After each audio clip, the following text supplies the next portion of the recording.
Halo semuanya, gimana kabarnya? Semoga sehat-sehat ya. Saya sangat excited kali ini karena ini video saya pertama di YouTube. Judulnya gimana ya? Bingung juga, tapi saya tuh mau bicara tentang hidup saya selama di sini setelah pandemi gitu. Jadi saya tuh tidak punya teman yang literally bisa diajak bicara atau bisa diajak ngobrol gitu setiap hari gitu, karena ada juga beberapa temannya saya, teman kuliah yang ngekosnya dekat-dekat sini, cuman kita tuh tidak intens untuk berteman gitu. Ada teman cewek juga, cuman tidak serak aja gitu. Nah, ketika saya posting video-video saya atau ya posting di sosial media itu banyak ada beberapa orang yang tanya ke saya, katanya Fanny, kok kamu setiap post video sendiri gitu, kenapa tidak punya teman, kamu tinggalnya di situ jauh dari orang tua tapi tidak punya teman gitu. Nah, jawabannya ya betul, memang saya tidak punya teman untuk saat ini ya, tapi sebelumnya pas saya kuliah saya masih punya teman kok. Ada banyak teman tapi tidak terlalu dekat juga. Saya tidak tahu kenapa pribadinya saya itu untuk menemukan teman yang tepat, yang cocok untuk saya bisa ngajak ngobrol, untuk bisa saling tukar pikiran tuh kayak susah. Cuman satu atau dua orang saja yang bisa masuk gitu. Nah, jawabannya ya memang sekarang saya bukan belum, tapi saya kayak memilih untuk berteman dengan siapapun. Nah, kenapa sih kok gitu? Nah, gini ya, mungkin teman-teman juga sudah ngerasain atau pernah berpikir juga bahwa semakin dewasa itu kita semakin selektif dalam memilih teman gitu. Dan menurut saya itu wajar, karena dalam usia-usia dewasa kita butuh teman yang bisa saling support, saling bertukar pikiran, yang bisa membuat kita tuh berkembang, bisa buat kita tuh tumbuh, lingkungan pertemanan yang sehat gitu. Itu tuh semakin dewasa tuh kita semakin selektif, apalagi yang kayak saya rasain akhir-akhir ini ya, semenjak pandemi dari tahun 2020 berapa, 2021-an, 2022 lah gitu. Nah, itu saya masih kuliah. Nah, pas awal-awal pandemi itu benar-benar ya kan kita dianjurin untuk tidak kemana-mana. Mulai dari situ tuh saya mulai tidak terlalu intens dengan orang-orang. Bahkan sebelumnya waktu kuliah pun saya tuh memilih buat berteman gitu. Nah, dari semenjak pandemi ini saya tuh sudah mulai gimana ya, punya satu pemikiran bahwa selama ini saya berteman sama orang tapi ada yang membawa hal-hal positif dan ada yang membawa hal-hal negatif.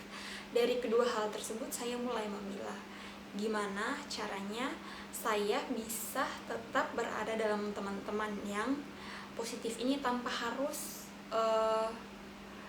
ngejauhin teman-teman yang negatif ini, yang benar-benar ngejauhnya kentara banget gitu. Misalnya dia mau dekat saya kabur gitu, tidak, tapi berusaha sedikit demi sedikit untuk menjaga jarak dengan orang-orang seperti itu. Dan sampai sekarang saya benar-benar kayak ngerti gimana kita tuh hidup kayaknya tidak punya teman juga tidak apa-apa gitu. Tidak selalu hidup tuh punya teman. Memang hidup tuh kita harus bersosialisasi, apalagi saya anak komunikasi kan, diajarin hidup tuh memang harus bersosialisasi, tapi bersosialisasilah pada hal-hal yang bisa membawa perubahan buat kita gitu.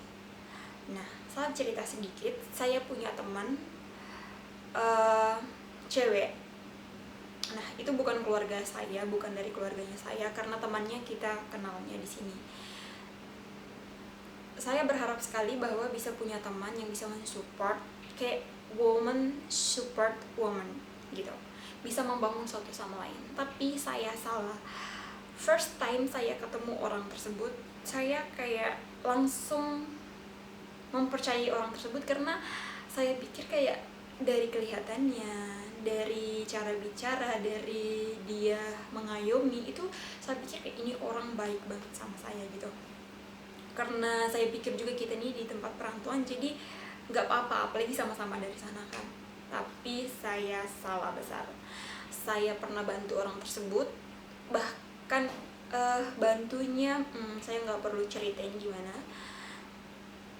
Saat mereka lagi ada di bawah, saya bantu, ada di posisi, bukan posisi ya, ada kayak terpuruk lah gitu. Nah, saya tuh bantu orang tersebut, teman cewek.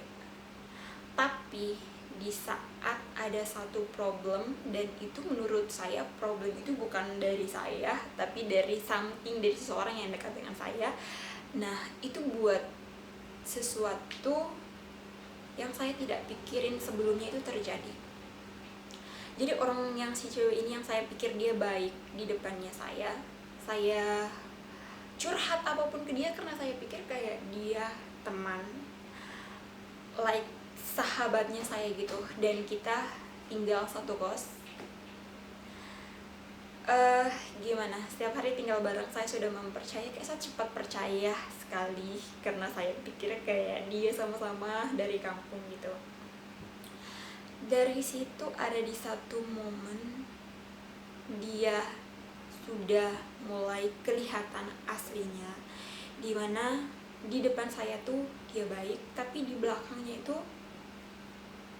dia selalu buat story di sosial medianya tentang hal-hal yang menurut saya sudah menyangkut atau berkaitan dengan hal yang mengandung privasinya seseorang gitu.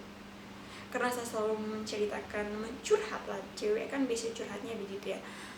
Terus itu dipost lah, diceritain lah di sosial media, ibaratnya kayak tanda kutipnya kayak sindir gitu. Tapi gimana seseorang gak ngerasa kesindir? Karena itu kata-katanya tuh kayak mengarahnya itu ke hal yang terjadi dalam dirinya saya gitu. Dari situ saya pikir bahwa selama ini saya salah berteman sama orang, dan itu berkelanjutan lama karena saya masih bingung nih sama ini perempuan ini gimana. Tapi semakin ke depan dia sudah mengarah ke hal-hal yang sudah masuk ke privasinya saya gitu loh. Maksudnya ini hubungan saya dengan something, kenapa kamu harus dengan someone gitu, kenapa harus ikut campur gitu, toh kita juga punya kehidupan masing-masing gitu. Dari situ saya merasa bahwa saya sudah berada dalam suatu lingkungan pertemanan yang toksik lah, dimana saya memendam sendiri rasa sakitnya saya, dan di depan dia saya harus berpura-pura jadi orang baik, selalu nolongin dia. Tapi setelah itu saya pasti kayak nangis, pasti gimana ya, nyalahin diri saya sendiri, kenapa saya harus berteman dengan orang yang seperti ini gitu. Nah, singkat cerita, sampai pada satu titik kita udah bisa tidak tinggal satu kos lagi dengan teman itu, dan dia masih tetap sindir-sindir saya di sosial media tentang ya hal-hal yang tidak sepatutnya atau tidak sewajarnya buat dia campur tangan tentang urusan pribadinya saya. Begitupun mungkin teman-teman punya teman yang lain yang ikut campur urusan pribadinya kalian, pasti kalian juga tidak mau seperti itu kan. Dari situ setelah kita sudah pindah kos, dan saya memutuskan untuk memblokir semua sosial medianya dia, mulai dari Facebook. Pertama saya blokirnya di WhatsApp, di Facebook, setelah itu baru di Instagram. Karena di Instagram itu dia udah kayak setiap hari, maksudnya dia lihat story-nya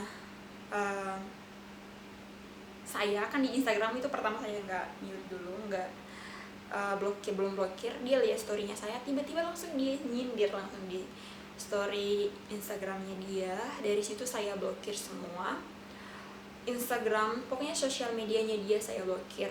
Nah, saya mulai berpikir bahwa oke, di sini saya harus mulai cut off teman-teman yang toksik, yang membawa dampak tidak baik buat saya. Karena saya orangnya itu pemikir, teman-teman. Orangnya itu pemikir, orangnya itu suka overthinking tentang sesuatu hal yang sudah berkaitan dengan diri saya gitu. Itu karena saya tidak bisa tidur malam. Nah, setelah itu di sosial medianya semua saya blokir. Saya mulai menerima diri saya, nggak apa-apa saya sendiri, nggak apa-apa saya nggak punya teman. Yang penting saya bahagia, saya happy, mentalnya saya tidak berantakan. Saya setiap hari tidak keganggu dengan story-storynya orang yang nyakitin gitu. Sampai di satu titik bukan hanya perempuan itu saja yang saya blacklist atau saya cut off, ada beberapa orang juga mungkin dari pihak keluarganya saya juga, kayak saya menjauh dari orang-orang yang gimana ya, tidak membawa hal positif buat saya. Bukan positif yang kayak lo harus ngertiin gue, lo harus bisa gimana-gimanain saya gitu, bukan begitu. Yang positif ya sesuatu yang bisa saling membangun gitu, bukan saling menjatuhkan gitu. Itu semua rata-ratanya itu perempuan. rata-ratanya itu teman-teman perempuan, dan dari keluarga tuh beberapa juga kayak perempuan gitu. Saya tidak tahu, mungkin karena rasa iri atau rasa gimana ya, mau iri dengan pribadinya saya. Menurut saya rasa tidak tepat deh, karena saya juga tidak punya sesuatu yang bisa kalian iri juga dari saya juga biasa-biasa saja gitu. Jadi di sini saya cuma mau bilang tidak apa-apa untuk tidak punya teman. Saya udah beberapa bulan terakhir, bukan berapa bulan tapi bahkan udah tahunan ya, saya tidak punya teman yang secara intens saya ajak bicara, tapi saya masih tetap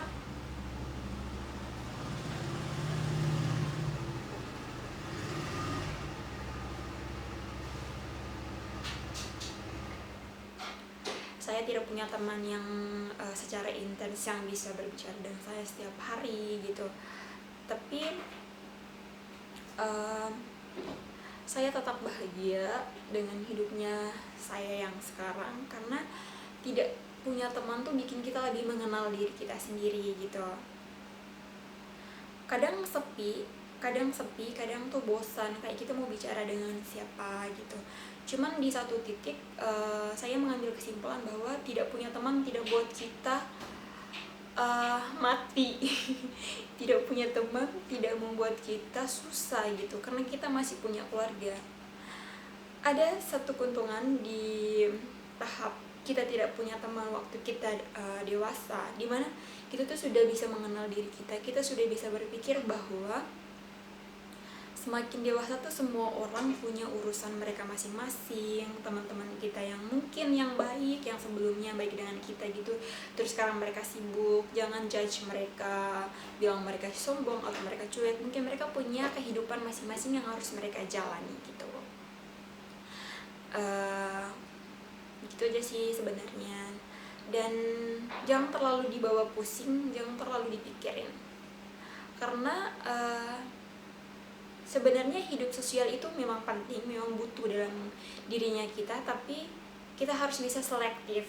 Kita harus bisa membuat sebuah boundaries, batasan antara kita dengan teman-teman yang menurut kita baik dan menurut kita nggak baik. Kita harus bisa selektif, harus bisa memilih mana teman yang baik buat kita dan mana teman yang nggak baik buat kita.